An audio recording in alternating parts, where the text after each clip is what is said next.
Hello everyone, and welcome to the Cambridge Arts Open Studios virtual programs.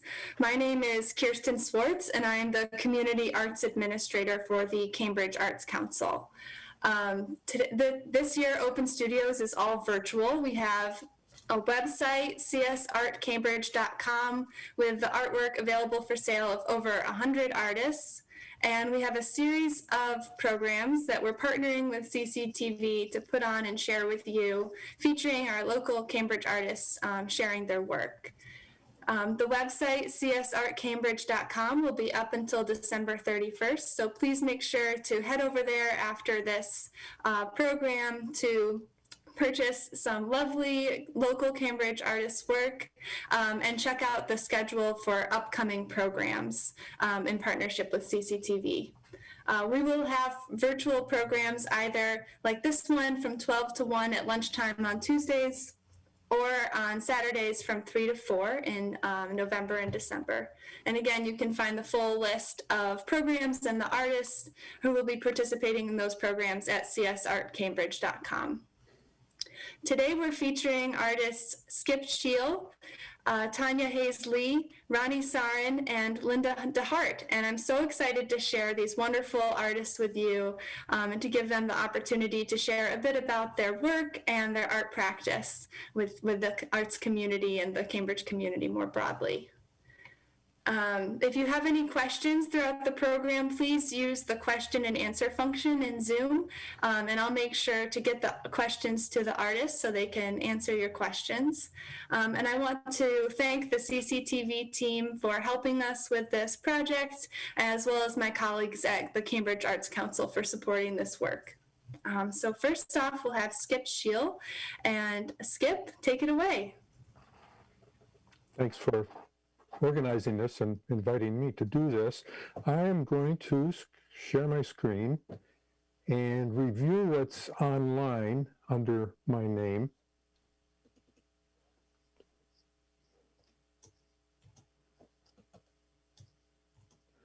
I put up examples of two series that I've been working on. The first is called The Ongoing Nakba. Nakba is the Arabic word for catastrophe and relates or describes what happened to Palestinians in 1948 when Israel formed their state. They're all refugees, and many of them in the refugee camps of the West Bank of Palestine. The second set is in sharp contrast and is part of why I can continue making photographs about some difficult subjects. So Gloucester, I retreat there regularly, sometimes for as long as a month, and bring my students there and find it refreshing and renewing. So that is that.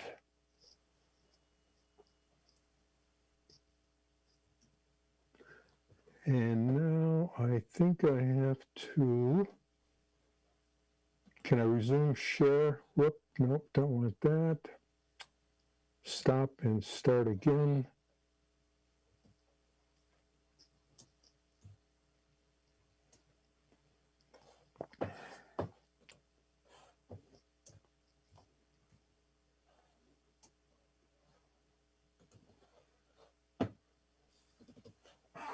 And do you see a website? No? Anyone? No, Yes, we see it. Current projects, recent photographs, archive writings, and workshops. Does it show a guy with a white cap on, hat? This man has glasses, he has a beard, and he has Yeah, good, okay. So a little bit more about the Nakba project, which I've been working on for many years. I started going back to that area in 2003. And one of my venues for showing photographs is my website. So just an example, many of the folks that I photographed, and this is first, second, and third generation, as I mentioned, are living in refugee camps in occupied Palestine, the West Bank. And so I return periodically, photograph, and interview them with the help of my various Palestinian colleagues. And then I can put them on my website. I also make slideshows, and I have a blog which goes into more detail about the various people. I find that I'm drawn to controversial subjects like this one, but also I've been doing a lot of work about climate justice. Did I have the sound turned on? So, for example, I work with with the Extinction Rebellion folks, which is an international organization, and I make videos as well as photographs.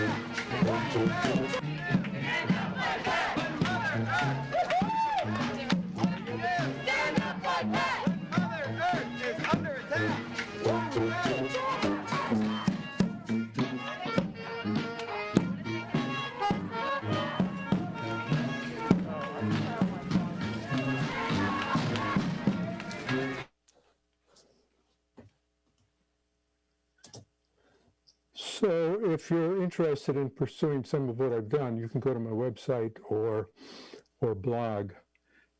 I am going to say a few things. As I mentioned, I am drawn to controversial subjects, and the Nakba project is controversial because it calls for the right of return of Palestinians. And this is a very hot issue with a lot of people who won't even talk about it sometimes. And I have encountered a lot of resistance. I've lost friends, but I've gained a whole community of Palestinian and Israeli activists around the world. The climate justice work is also controversial in that what I hope to do, along with other climate justice groups, is awaken people to the reality of the crisis, and not only awaken them, but encourage them to do something. So Extinction Rebellion, as you saw from my video, is very colorful, playful, performative, in the streets, and often includes civil disobedience, which I'm also drawn to. I've been arrested on the Cambridge Common in pursuing my work and which is to photograph what's going on. So, a question for everybody: what is photography? What is art, if not on the edge? Two quotes, one from Howard Zinn, who wrote the People's History of the United States. What most of us must be involved in, whether we teach or write, make films, write films, make photographs, make art, act, etc. Whatever we do has to do not only to make people feel good and inspired and at one with other people around them, but also has to educate a new generation to do this very modest thing, change the world. And the second is from Dostoevsky, The Idiot. Beauty will save the world. And for me, it's more of a question than a statement. Oh, is that true, Mr. Dostoevsky? How will beauty save the world? So that is my presentation. That was great. Thank you, Skip. Thank you so much. I wanted to ask you a couple questions while we have time. So I was wondering how your work has changed since the pandemic, how your art practice has changed. Because of all the prior work I did in Palestine, I have a backlog of photographs and interviews, and so I have been working steadily through them. One gift of the pandemic has been to give me time. If not for the pandemic, I would be back in Israel, Palestine, making more photographs, which is a real problem because I need post-production time. Another is to long for and find in the street, in-person activities. And luckily, Extinction Rebellion concentrates on that. It is one of the first organizations locally who went out on the streets. This was in early May. 2 months or so after pandemic hit, and did a shoe-in front of the Boston City Hall. And it was such a joy to be with people and actually photograph. What can a photographer do from Zoom? Thirdly, I am doing a series called Chronicle of My Experience During COVID. And I bike regularly, long bike rides, and I bring my camera, and I photograph or video where beauty seems to save the world, like along the Charles River, or even in Gloucester. I didn't bike to Gloucester. I took the train to Rockport and biked down the coast. And I continue adding to the series, which is on my website, A Chronicle of My Life During COVID. That's great. Thank you so much for sharing. For anyone who's just joining us, this is the Cambridge Arts Open Studios virtual program. We're here with artists Skip Schiel, Rani Sarin, Tanya Hayes Lee, and Linda DeHart. We're hosting this virtual program in partnership with CCTV. And next up, we have Tanya Hayes Lee, who's going to share a bit about her work. So take it away, Tanya. Kirsten, first I want to thank you for all of the work that you put into organizing Open Studios for us this year. It must have been just a massive undertaking, and I really appreciate it. Also, thank you, Skip, for your presentation. It was really interesting. You're doing important and compelling work that really shows in your photographs. Let me see. I am a painter. I've been painting for decades. I live in Cambridge in one of those huge, iconic post-World War I apartment buildings, and I'm very grateful to be in Cambridge, and I'm very grateful to have this particular place. My studio is in my apartment, although it might be more accurate to say my apartment is my studio. Let me just give you a quick glance of what that. This is my living room. Sorry, I'm having trouble figuring out. Wait, this is my living room, which, as you can see, is far more studio than anything else. The painting on the easel is driving me nuts. I just can't get it to work. But fortunately, I do have other paintings that I did get to work, and I would like to show you some of those. Let me share my screen. My screen, gods. Except I can't see it. Ooh, dear. Oh, there we go. Does this look right to everybody? Sort of? Great. So this presentation is particularly for Cambridge Open Studios, which, as people watching, I hope, know, runs through December 31st. And it is an opportunity for artists to not only present their work, but hopefully to make some holiday sales, or at least that's my hope. So this first painting is it's a recent painting. Almost everything I'm going to show you is, almost everything is 2020. This one happens to be 2019, and it's called Day's End. It is 24 by 24. I almost always work in a square format, and 24 by 24, I've done a few 36 by 36, but I don't feel as confident about them. I just don't feel like that size works. I think 24 by 24 might be the biggest I'm going to be comfortable doing. And then I also do the smallest size is 8 by 8s. They're very abstract landscapes. I want to convey a worldview, an emotion, a feeling, more than I am interested in conveying a realistic depiction of what things look like. This is one of a series of 4 of my most recent paintings. It's called Heaven Wept. And this I painted just a few months ago, maybe 2 months ago, and it's very much in response to what's going on in the world right now, which for me at least can sometimes just be utterly overwhelming. This is a 20 by 20 size, which is a size I use a lot, and it's one I feel really comfortable with. This split second is another one in that series.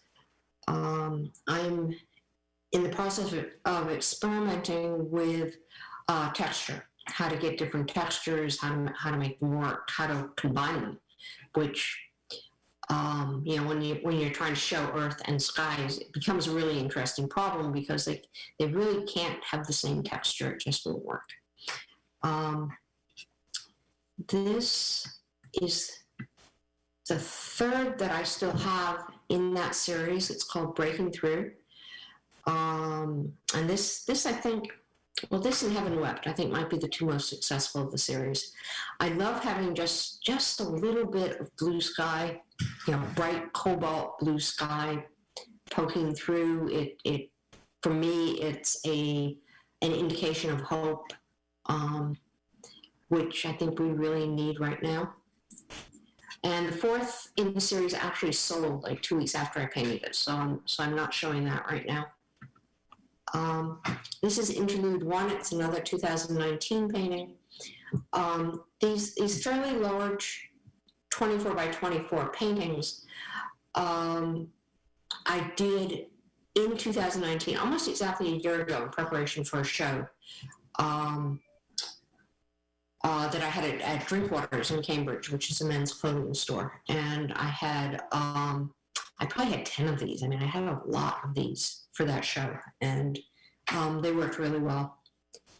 And this one actually is currently at Honey Jones Gallery on Concord Ave in Cambridge. So right after that show, which was October 31st, which was also, that was also the day I moved into this place. It was a busy moment. Around that time, people in my family started getting very sick, and obviously not related to COVID, but one of the things that happened is my husband started feeling very unwell, and it took him, he lived in Arizona, and it took forever to get a decent diagnosis, and by the time we had the right diagnosis in January, it was too late, and he died in February. And the next three paintings I'm going to show you are called Veil, and they are paintings. I was out in Arizona with him, and came back March 6th, and Massachusetts shut down 10 days later. So these are my paintings kind of in response to both of those events, which were, and for me, remain very difficult to separate. I can't tell what's one and what's the other.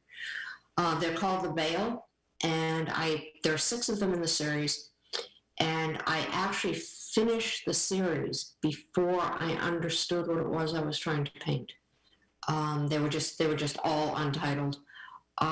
This is another one in the series, and it finally occurred to me that what I was trying to understand was the veil, the boundary between life and death. How do you cross that boundary? Can you cross that boundary? And that is, this is the third painting in the series. That is an issue that still very much occupies my mind. I don't know the answer to the question. So it's almost, I painted the question. And maybe the answer, maybe my answer is in the paintings, but I do not see it yet. So, and these are all on sale on my website. When I got back in March, and everything shut down, I thought that, the whole COVID thing, 2.5 weeks will be good. So I made a reservation for myself to go to Plum Island with Skip, I'm sure you know this, on Cape Ann, to paint for about 2 weeks. And that reservation was for July, and obviously the pandemic was not over, but I decided I really needed to go paint anyway, so I did. And so the next few paintings are from that painting excursion. It was my first experience with plein air painting, which it turned out I really, really liked, although I had not fully understood the challenges of it. You know, you've got the wind, you've got greenheads, you've got where do you put the paint so it doesn't end up first all messed up with sand, and secondly on the ground, which did happen once. And so, but I finally figured out the logistics of it and was able to do maybe 2-hour painting sessions, and I really enjoy that. It is something that I will continue to do. This is a slightly smaller size. It's a 16 by 16, which is a size actually I may end up liking better than the 20 by 20 size. It's an easy size to work with, but it has enough space to say what I want to say, and it's a size that galleries seem to like, which is always a consideration. This next one is called Shipwreck. Again, it's from that same trip. When I went out there, I thought I was going to go paint the beach, and I rented an Airbnb room right on the beach. But it turned out that what was really compelling for me were the marshes. They were just blew my mind every single time, and so that's what I painted. This is another Plum Island painting, which is called Cape Ann Marsh because Plum Island is on Cape Ann. I grew up right near there. I grew up in South Hamilton, so it's a region that is very, very familiar to me. It very much feels like home. And even though I didn't grow up on the ocean, maybe it's because I'm a Pisces, but it's the ocean that really feels like home to me. This is one of my 8x8 paintings, which I just happen to really like. It is at 13 Forest Gallery in Arlington, which about a month ago offered to represent me, and that for me is a really big step, and I'm really pleased about that.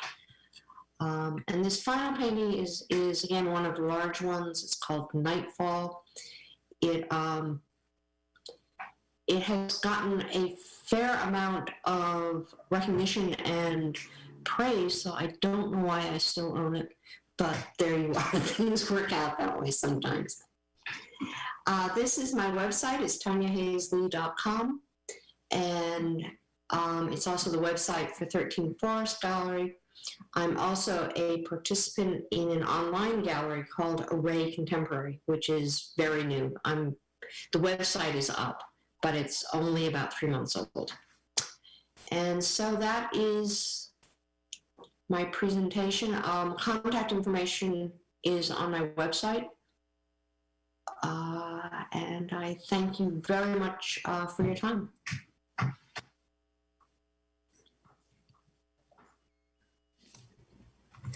Thank you, Tanya. Thank you, Tanya. That was wonderful. Thank you so much for sharing. I was wondering, how do you start a painting, and when do you know a painting is finished?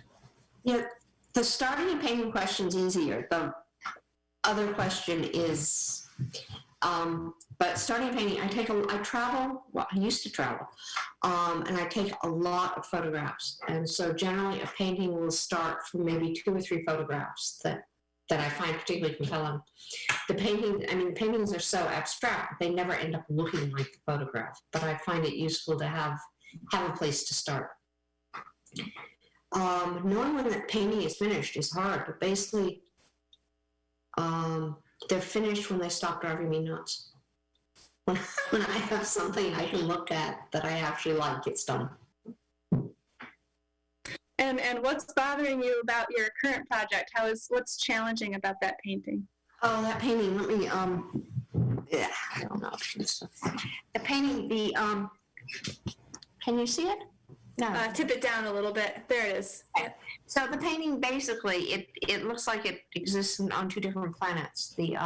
There's the sky and there's the land, and they just don't, to my mind, go together. And then I tried doing some drips, which I'm probably gonna here, which I enjoy doing, but you can see they're just very faint because they, the thing I discovered last night when I was doing drips on this was you've got to make sure the canvas is level. Otherwise, the drips don't work well at all. They go all skew hither and yon, which I guess I've just been lucky before, and they had, in fact, the canvases had been level, so the drips were vertical, but this time they weren't. Yeah, thanks for sharing that. I could ask you so many questions about your work. It's really, well, I have one more. What interests you about the land and the sky and that relationship that's so in all of your work? That's a really good question, and the answer is the horizon. The place they meet it's almost like the veil. It's a place of total mystery. And when I'm doing a painting, I will often paint most of the sky, and then I'll paint most of the land, and then I'll figure out how to paint the horizon. It's places of transition, places of uncertainty. It's like there's a Leonard Cohen song about the cracks or how the light gets in. It's that kind of feeling about it. That's beautiful. Thank you. For those of you who are just joining, this is the Cambridge Arts Open Studios virtual program. We're here with artists Skip Schiel, Tanya Hayes Lee, Rani Sarin, and Linda DeHart. I'm KIRSTEN SWARTZ. I'm the Community Arts Administrator for Cambridge Arts, and we're happy to present this program in collaboration with CCTV. You can visit these artists, and you can see these artists' work at csartcambridge.com, as well as around 100 other artists' work, all available for sale through December 31st. Next up, we have Rani Sarin, who's going to share about her work. So Rani, take it away. Hello there. First of all, I'd like to thank KIRSTEN and the Cambridge Arts Council for arranging this session. In these strange and sobering times,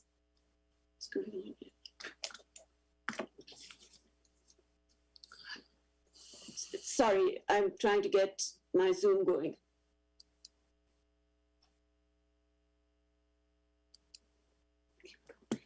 So in these strange and sobering times, the Cambridge Arts Council has come up with a really creative and helpful resource for Cambridge artists, and we really appreciate it. Not only does it give us a chance to show our art and share it, but I'm delighted to meet my fellow artists. Thank you, Skip, and thank you, Tanya, for your really touching, wonderful presentations. I mean, I don't know how much artists can change the world, but I think they can change some point of view. And so I'm really happy to be sharing this space with all of you. I grew up in India, and I grew up in a land that is rich and diverse and has a very deep-rooted sense of design and composition, and oh my God, color is everywhere. And as you can see in my work, color is everywhere. I grew up in India, but I have spent most of my adult life in the Boston area. And my early training was in textiles, but I worked a great deal with printmaking, both monoprints and also doing etchings. They say that a printmaker who does etchings becomes a printmaker because they're looking for the perfect black. So you can see that, there are just so many shades of grays to black as you start wiping your ink.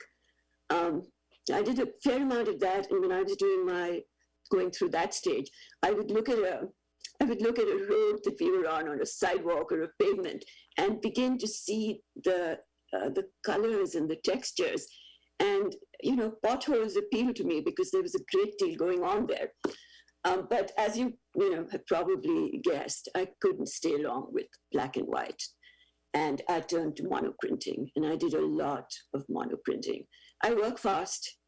I did so many monoprints so quickly that they were sort of just filling up my studio.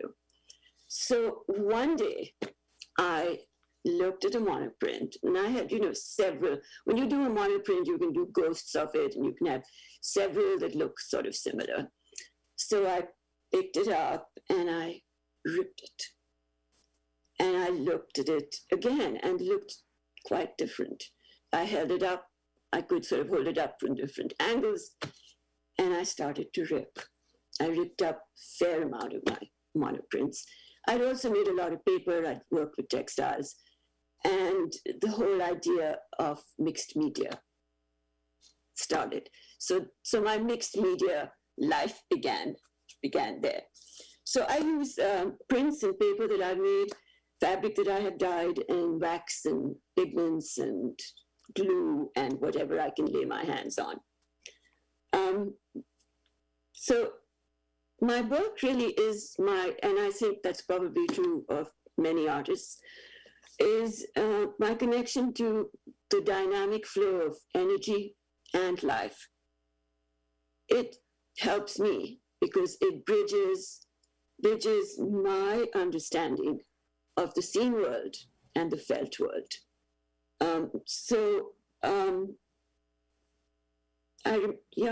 And that's what my work, I guess.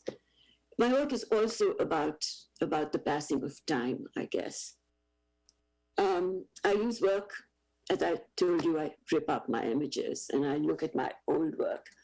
And so I use prints, work that I might have done years ago, and then I juxtapose them with something that I might have done very recently.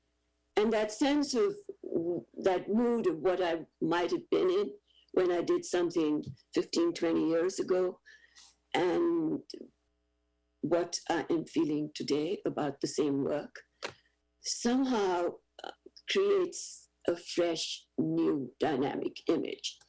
And that freshness it makes me aware that the present moment is obviously the most dynamic moment that we have, but it is also the moment that is all about what has gone before it. And I remember making a print, and somebody asked me, how long did it take you to do this? And I said, my entire lifetime, because I think whatever you do at the moment that you're doing it is somehow a product of all that has gone before you. But the excitement of creating something new is the dynamic aspect. And the excitement of being able to see something new in something that you have done before. I mean, I would encourage, you can't go around. Maybe you could, rip some of the old photographs, Skip, and do a collage and see what happens. Tanya, I don't think you can rip yours, but there is something, something really liberating about you. I couldn't do it to anybody else's work, but I can do it to my own work. So it is like paying homage to the past and the present. And I guess in the end, my work explores the underlying harmony. In a seemingly disparate world, the world does seem disparate more than ever right now. But being the eternal optimist that I am, I dig deep. If you dig deeper, you do find the underlying harmony.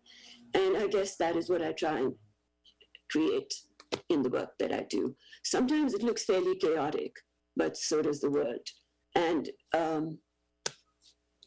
so I have, there, as all of you, there are many artists whose work I really admire.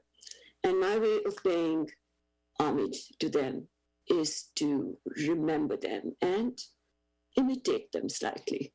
So this first image that you see, I guess this is the one that you're seeing, I don't know if any of you like Hockney or know his work, but this isn't. This is homage to Hockney. Hockney went through the period of being in LA and doing a lot of swimming pools, etc. But then he also did a lot of landscapes when he went back home. And this is, I mean, I am truly attracted to the horizon as well, Tanya. And truly, the sky is all important. And nature and landscape continue to be constant inspirations. The next one, this one is an homage to Keith Haring. You may see it, you may not see it, but again, I am a great admirer of Keith Haring's work.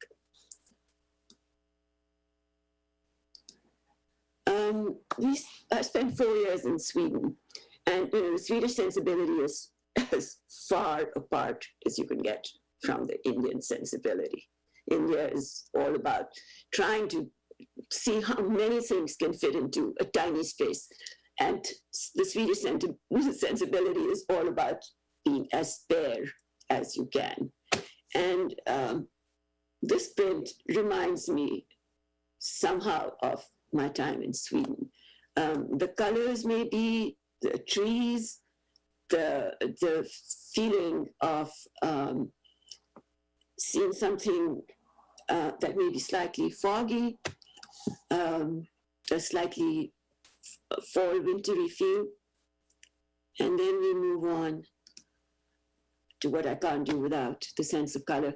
This started out on an encaustic piece. I have worked a great deal with wax because I did a lot of batik and tie-dye.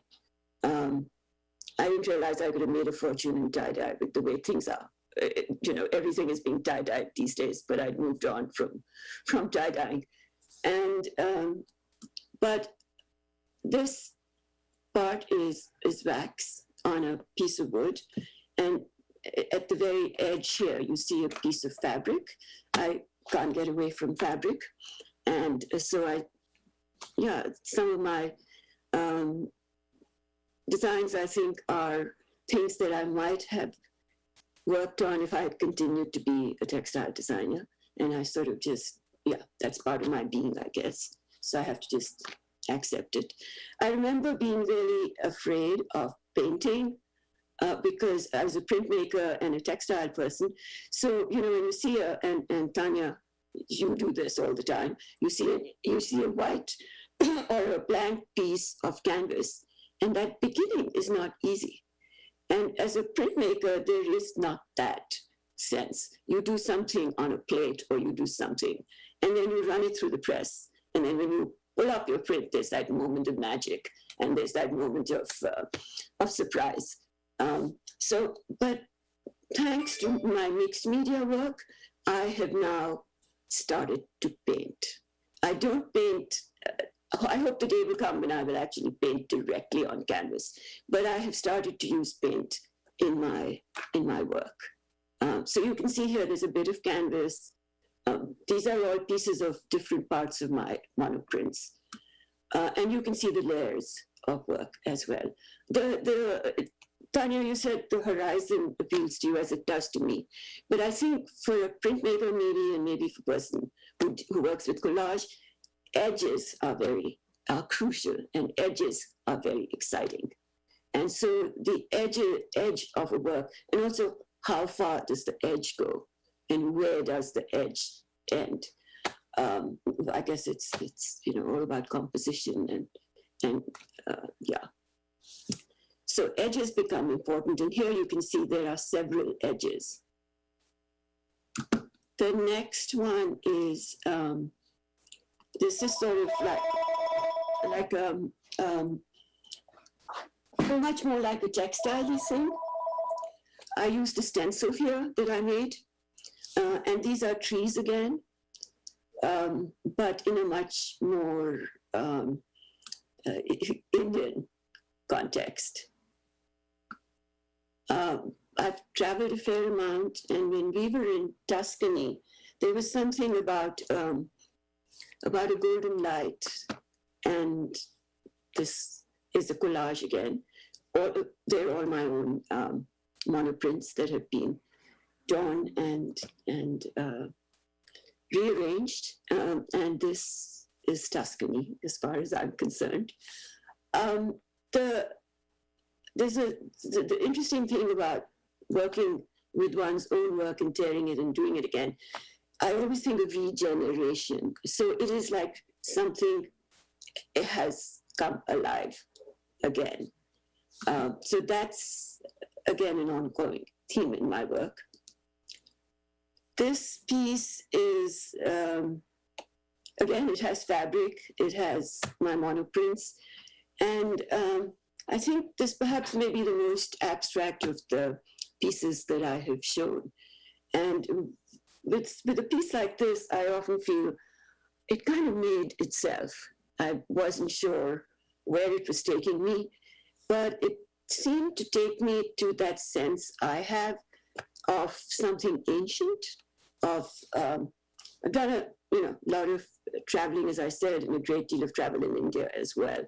And you can't get away from when you go to see architecture in India, you often go to old temples. I don't go to a temple just to pray. I can pray anywhere, wherever I am. But I go to the temple to see the architecture and also get a feel and a connection with people who've, been to these places with reverence. And this somehow reminds me of a temple visit for, I am not sure what reason. This one is, again, it has prints, it has layers, it has paint. I also remember the moment I discovered gesso. I don't know how many of you use gesso, but gesso kind of changed my life as well, as did the ripping. Those are the works that I have, and I just want to say something about these times of, oh yeah, I do want to answer your question, Kirsten, that you asked Tanya about when is the work done, finished. As far as I'm concerned, it's finished when it's out of my reach, because I have been known to take out, and with my husband's help, take out a print from a framed piece and tear it, rip it, and work on it again. So my work is done when it's totally out of my reach. Happily when it's sold, much more happily when it's sold, but otherwise, when I can't reach it anymore. So yeah, the question of when is the work done and how does one begin a work, I think is something that we all deal with. And that's my presentation. That's great. Thank you, Rani. Yeah, if you could just exit the screen share. How do I do that? It should be up at the top. Stop share. Okay. There you go. Thank you so much, Rani, for sharing. For those of you who are just joining, this is the Cambridge Arts Open Studios program. These are virtual programs that we're holding in conjunction with our online art marketplace, which is at csartcambridge.com. And today we have artists Schiel, Tanya Hayes Lee, Rani Sarin, and Linda DeHart joining us, and we're so happy to have you here with us today. We've had some great presentations and conversation, and next up, last but not least, we have Linda DeHart. So Linda, please take it away.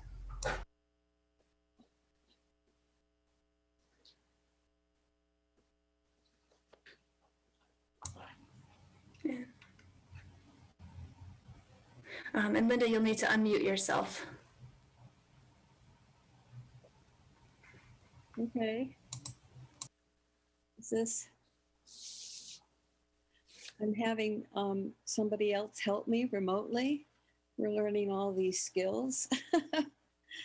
Anyway, my work has been informed by the Aurora Borealis.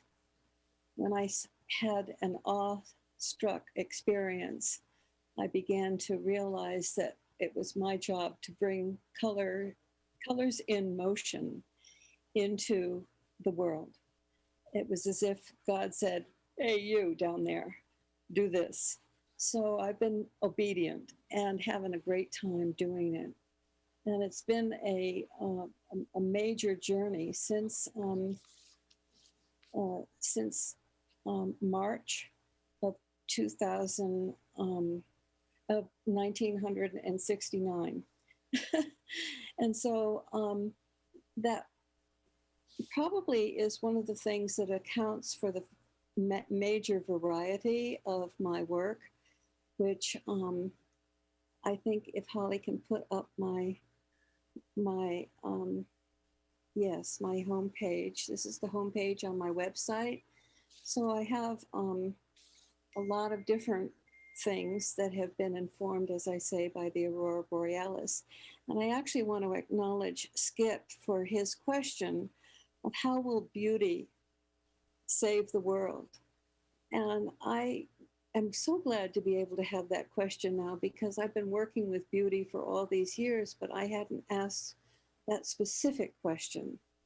I've known that everything that I do is beautiful, and it does move people in very extraordinary ways.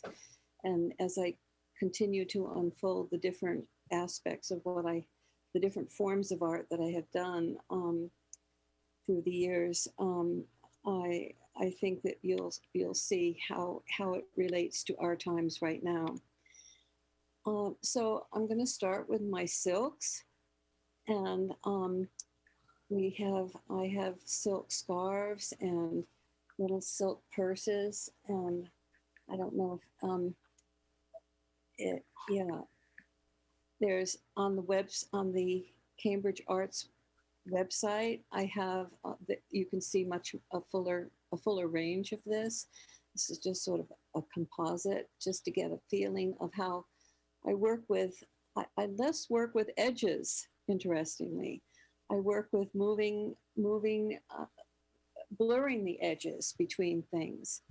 And that's my fascination of how colors relate to each other when the edges are actually blurred. And so, and my silk ensembles are for wonderful special occasions, or the silk scarves are for our special time together when we feel ourselves moving through time and space, and we feel these wonderful colors on our bodies. And that's a personal experience. And then, of course, a gifting experience is the little silk purses that hold treasures. And then I have, Holly, the next slide.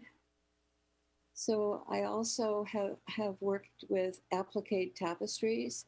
My background was a fashion designer, and then I went off the body onto objects outside of the body. And these are very contemporary, spacious experiences in people's environments. And so I have a whole collection of applique tapestries. And the next slide, Holly. And then I've also, through my doing the applique tapestries, I got stuck with those had edges. And as I said before, I don't want to have edges. So what I did is I decided, how can I work with an art form that can give me feathered edges? So I started using fiber in the form of paper pulp to create these handmade paper sculptures, of which I love to float in clear plexiglass boxes. They're dimensional, and they can be used in many different kinds of settings. And I love the way the light comes through. So I work with the environment, and I expand beyond the object into a more inclusive way of relating to art. Next slide, Holly. And then I have been working with I did an installation of 1,000 watercolors called A Long Walk in Beauty. And I that's an installation still looking for a place to land. And I'll come back to that idea in a minute. But when I recognized that I love to work in series. I like to think things to have relationships. And so I started doing these compositions of 5. So I painted them as a series, and they are each individual. They're 4 inches by 6 inches, and they're in white fine line frames. And they are, it's a wonderful experience to have both the spatial relationship of one object to another, but also how it relates in the environment is quite special. Next slide. And then, of course, these are cropped in here, but I think on the Cambridge Arts website we'll have the larger pictures. I use watercolors, but I have innovated with them. I work with, I don't use them from the point of view of the traditional form of working with watercolors. I use it as a medium of color that I can move. And as you can see, where are the edges and what do they look like, and how they relate to each other, and what happens when one color moves into another. And so again, it's all abstract and it's feeling. And I consider my work extremely spiritual. So it comes from a spaciousness inside myself.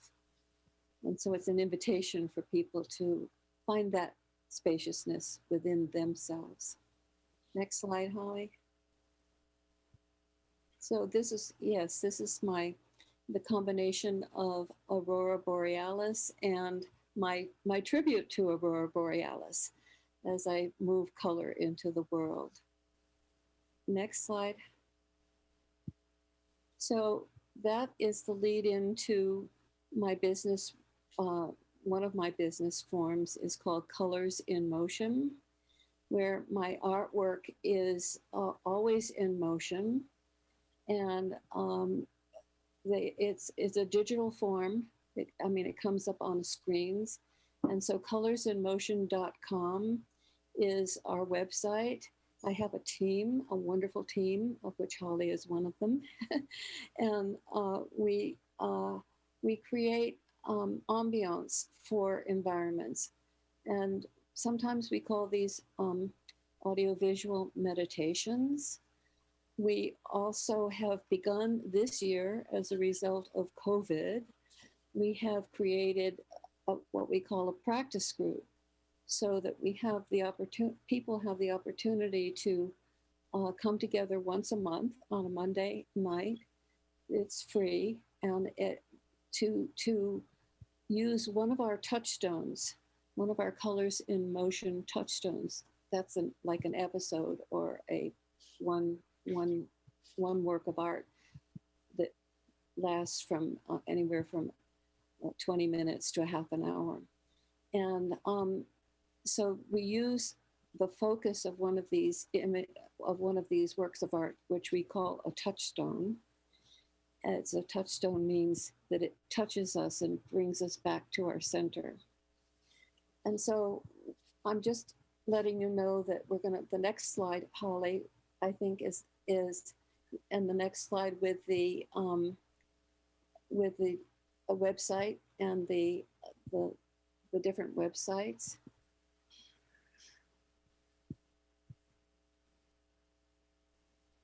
So Ambiance is an 8-hour presentation through this digital form. And on colorsinmotion.com, one can go to that site and subscribe to it, or enjoy the free ones that we have on there. And so this is just a little bit of the motion, and we can go out on that. When we're talking about beauty, can beauty save the world? I'm going to look at that more. Thank you. It's been fun. I really appreciate this.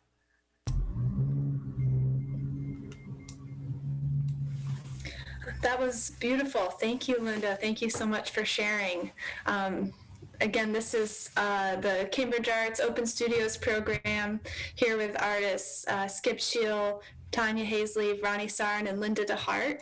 At this point, we've heard from everyone, and I just want to note that there's so much really interesting overlap between your work and the ideas that you're exploring as artists. These ideas of boundaries or lack of boundaries, the role of beauty in our world. It's been really interesting to see how your work kind of explores these ideas and how it relates to each other in ways that we are a little bit unexpected for our audience, I think. We had a question or an observation for Rani from the audience. This is from Gabrielle. She says, "Wonderful presentation, Rani. I want to note the verticality of the collaged pieces, so the horizon is not so evident unless it is upended. Again, love seeing all this work." So I just wanted to share that with you, Rani. Thank you, Gabby. And we had an earlier question for Tanya, which was about the boundaries, which I think you spoke to earlier. So I just wanted to share that we've had some really great questions and comments from the audience. So thank you all for participating. I want to open it up to questions among the artists. Do you all having seen each other's work in these presentations, do you have any comments or thoughts for each other?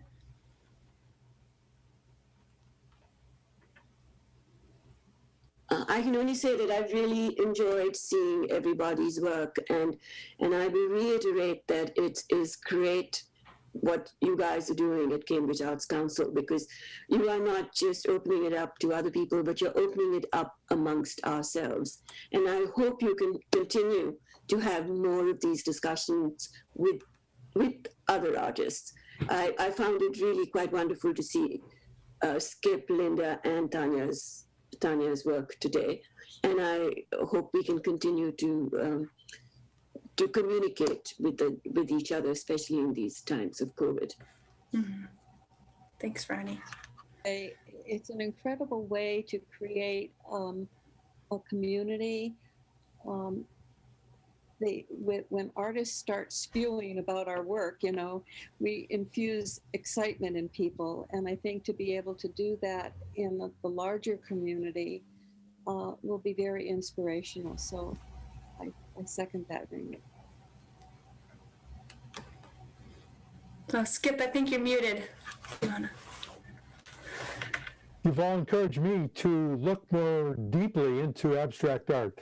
So much of what I do, as you saw, is not directly abstract art. It's representational. It's not only representing, say, a person or a landscape, but it's representing or trying to an idea. And hearing from you and watching all of your work helps me get over what I've considered a blind spot in my own appreciation of art. I tend to bypass abstract art when I'm in a museum, for example, and look for something more representational. And so for that, I thank you all. That's great. That's exciting to have this opening and this new area of art to explore. I think that it's been wonderful to hear from all of you and to hear the kind of exploration of similar ideas in very different ways. And it's just been a really great presentation from the four of you. So thank you so much to Skip Schiel, Tanya Hayes Lee, Rani Sarin, and Linda DeHart. Once again, this is the Cambridge Arts Open Studios. Please visit csartcambridge.com to purchase the beautiful artwork by these four artists and 100 other artists, all local to Cambridge. This was put on by the Cambridge Arts Council in partnership with CCTV, and we're very grateful for their partnership. We'll have our next program on December 1st, and that will be with artists Shola Regna, Roz Grunman, Vicky Coker-Parrott, and Dan Parrott, and those are artists working in ceramics, pastels, gouache, and woodworking, so it'll be a really interesting combination of work. And again, that's going to be Tuesday, December 1st, 12 to 1. So thank you all again for joining us, and we hope to see you on December 1st. Take care. Thank you, Kirsten. Thank you, Kirsten.